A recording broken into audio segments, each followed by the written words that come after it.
everyone. I didn't really want to make this video. I've got other interests in life going on, but I couldn't help but gloat. I want to give you a bit of a rundown. I did tell you that Warhammer 3 was going to be a buggy mess, and it was going to be a step back from the previous iterations. And the reason for this was actually going to be quite simple. It's because CA was going to be using the profits to increase the number of projects being made rather than increase the quality of the games being developed.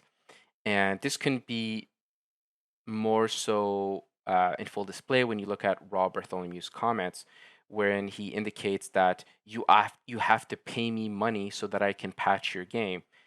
Um, but at the same time, he's sort of talking about how prices have increased, they can't really cover the losses, whatnot, which kind of seems like bullshit based on CA's financials.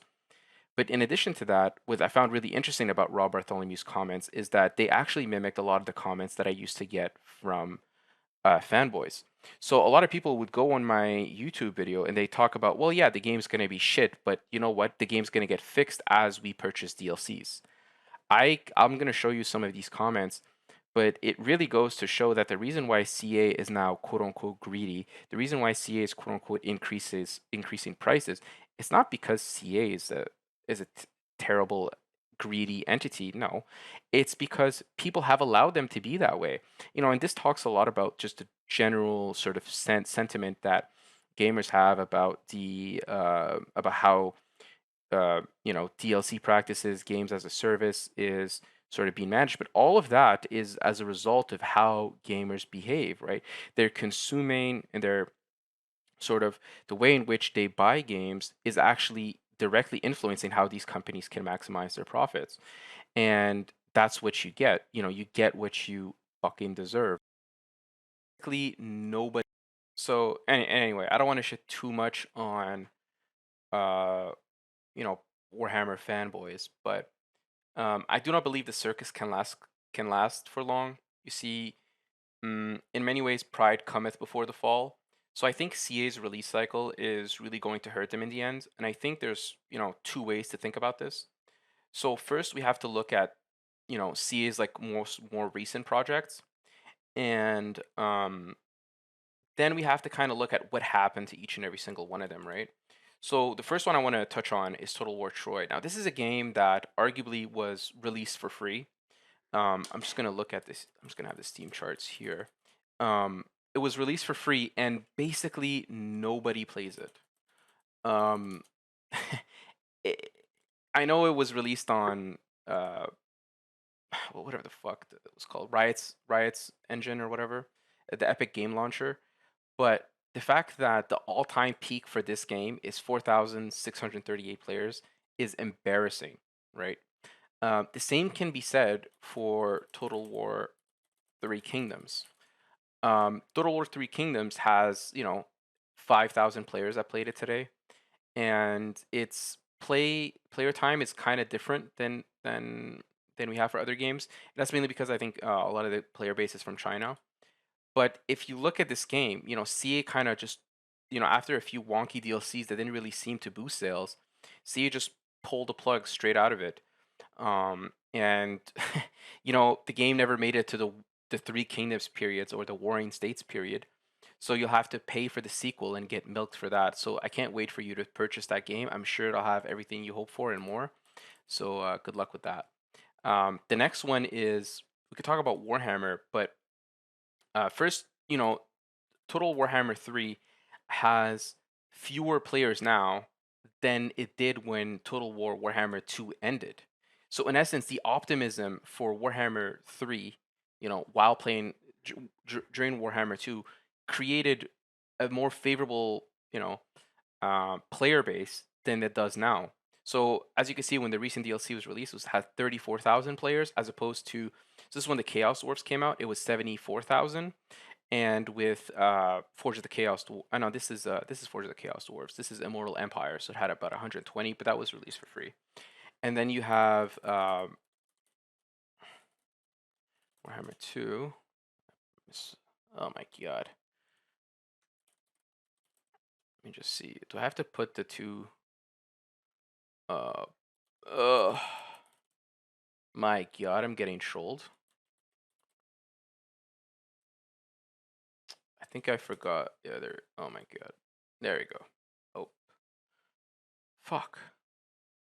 So then we have Total War Warhammer 2, who, if you look at towards the end of it, um, in February and January, had 38, 36, 29, 30,000 players, which is way higher than Warhammer 3 currently. If you look at when the game started, it had 17,000 to 16,000, but then eventually, as the DLCs kept coming in, the game became more and more popular. But now that Warhammer 3 came out, CA is sort of taking the bulk of the money that it's ever going to get.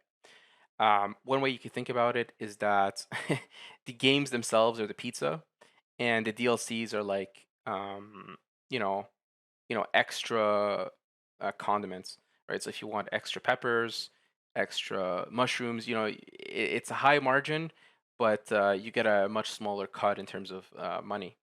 So, the bulk was already taken, and right now it's just circling the drain, right? So CA is going to milk this as much as it can, and that's basically what Rob told us, and that's exactly what we should expect. But if you want to take a greater look here, you've got Warhammer franchise, which is basically dying. You got Troy, which is dead. Kingdoms, which is dead. Pharaoh, which is basically dead on arrival. And then you have this game called Hyenas, which has perhaps been a disaster nightmare as far as I know. But nobody's talking about this game. Nobody seems to actually give a shit. And I'm pretty sure that a lot of the Total War content creators are not going to show it because they fear that it's going to split their fan base and cut on their revenues. Because I think this game is going to be released for free. This is obviously just a cash grab shooter trying to emulate Fortnite, but it's released too late, and I don't think that's what gamers seem to be really interested in nowadays. But I'll wait to see if I'm wrong. If you were to just compare CA where they were to where they are now, um, probably the my favorite and best DLC that was like ever released, or expansion pack as they used to be called, is Medieval 2 Total War Kingdoms. You know, when that was released, it was released for about, I think it was $25.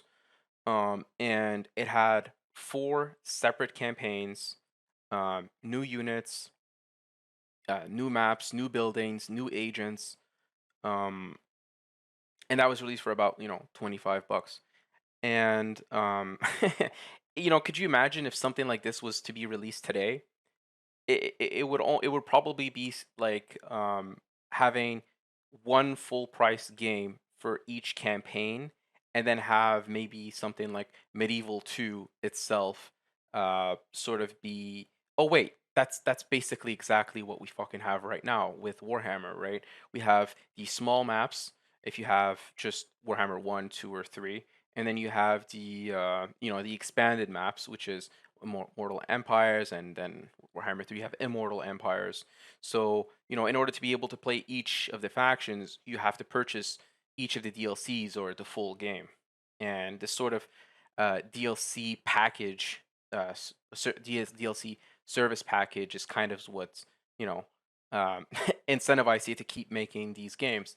And so you get really like a very nice contrast of what used to be and what the sort of blind, mindless consumer, like almost like a mindless swarm type of behavior has kind of led to.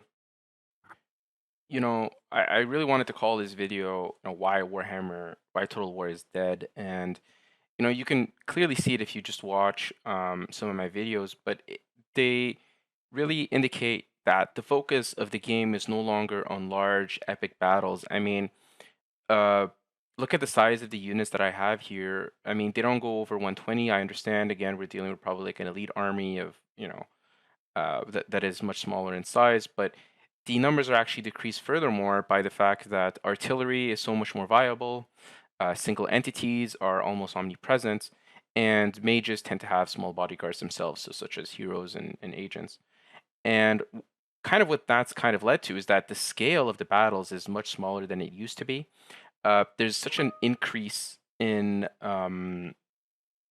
huge increase in sort of targetable abilities, and you can see here how the Dwarven campaign, when you play late game, you're really just using abilities. You're just spamming them, and the abilities kind of help win the battle for you. They're not there to sort of aid you. They're there to be deciding factors um, in making sure that you can sort of clutch the win. Sense that click and drag is not a fucking mechanic. It's just I mean, you could call it a mechanic, but it's poorly thought out, right?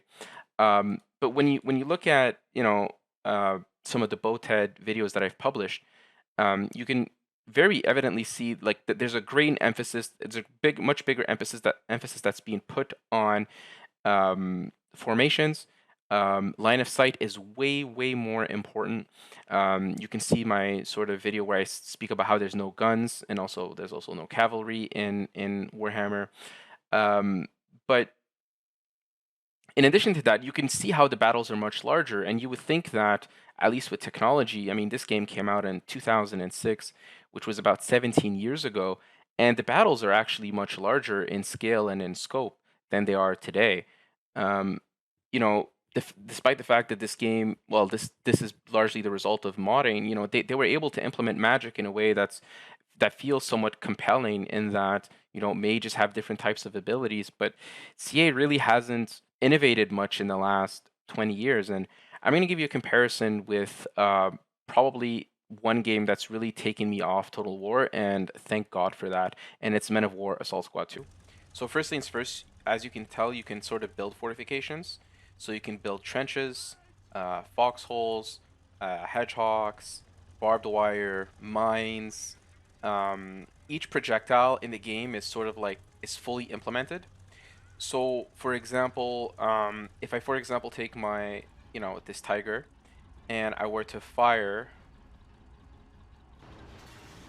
at my tiger 2, gotta give it a bit of time. It's a janky piece of equipment. The round kind of just hits the front of the tank, but the front of the tank is where the armor's thickest. So if I take that same tiger 2, who is a bit closer, and I just hit it on the side, you're gonna get a slightly different result.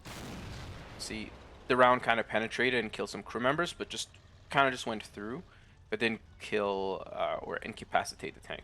You can sort of damage the tracks, the gun, the engine, etc. Each tank has its own range, so this one has a 220 range, while as this one has 250. Units, they kind of spawn in squads, or you can spawn them individually.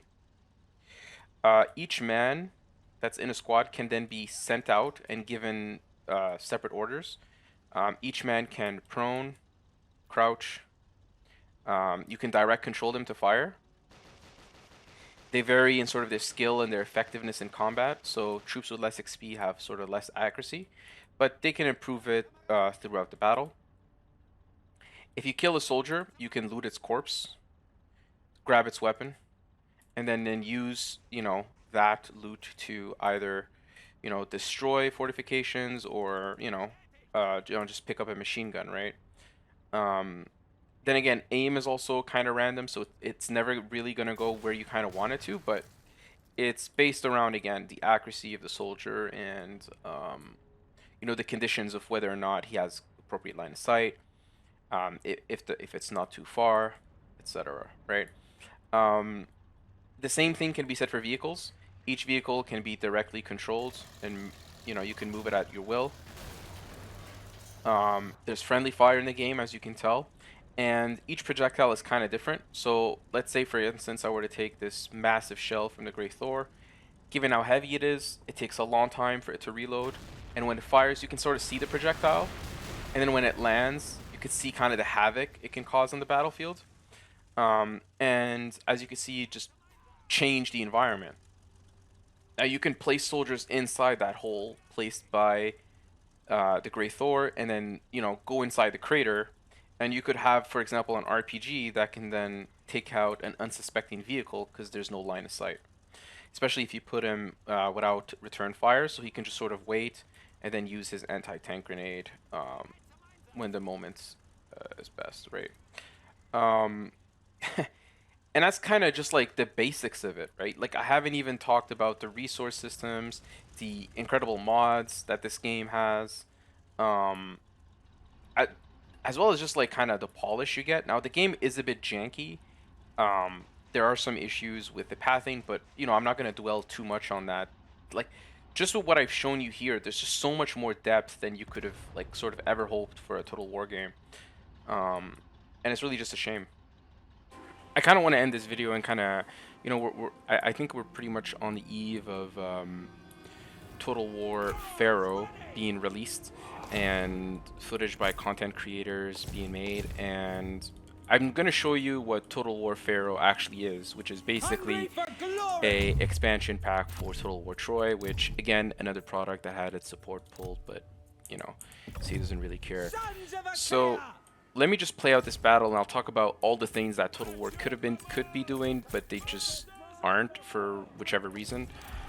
Alright, the A is just camping like a dog, but whatever, that's fine. We've regressed in so many different ways in that, heavy infantry don't really push lighter infantry. Stats are more confusing than they've ever been. We don't have access to loose formation. Your units can't loot fallen troops for better equipment. So for example, I've got these very lightly armored hillmen, and they're going to be hillmen for the entire game. They're never going to pick up equipment from these troops throughout the battle, so no customization there. You can't sort of implement tactics from other factions because they kind of all behave the same way. Every infantry unit is for some reason in a block. Whether it's in a square block or in a loosely spaced box, it doesn't really make a difference.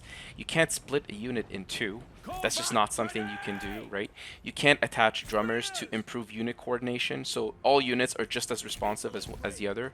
They all respond at the exact same speed in the exact same way, and the only incumbent variable is speed. So that in and of itself is like a blatant disregard for accuracy. Troops can just fucking run across the battlefield for some reason and not get fatigued. But as soon as they enter melee, they're somehow fatigued. Like, I would argue that, it's true. Fighting is fatiguing, but so is running up and down hills in this scorching heat of Greece. I don't know if you've been there, but it's really hot. Yeah, honestly, I couldn't keep playing that battle. I just got tilted and I rage quit. Every time I play Total War Troy, I just get annoyed and I can't keep going. But in any event, Total War Pharaoh is probably going to be releasing soon. I don't actually care for the release date of that game. A lot of people don't even seem to know it's being released, but I do know it's coming out sometime in October. But you know, Total War Pharaoh is just going to be Total War Troy 2.0, which I don't know what's worse because what really is interesting about that period that they sort of picked. And one thing that I just noticed that they missed out on is that we actually have ancient Egyptian. We know how ancient Egyptians used to speak. I mean, they spoke like some variant version of Coptic. So you could have just had a Coptic-like dialect in the game to sort of emulate, what the ancient Egyptians kind of sounded like. But we don't even have that. We don't really have any innovation. It's just the same garbage product being reshuffled. And I hope you do buy it. I hope you enjoy it.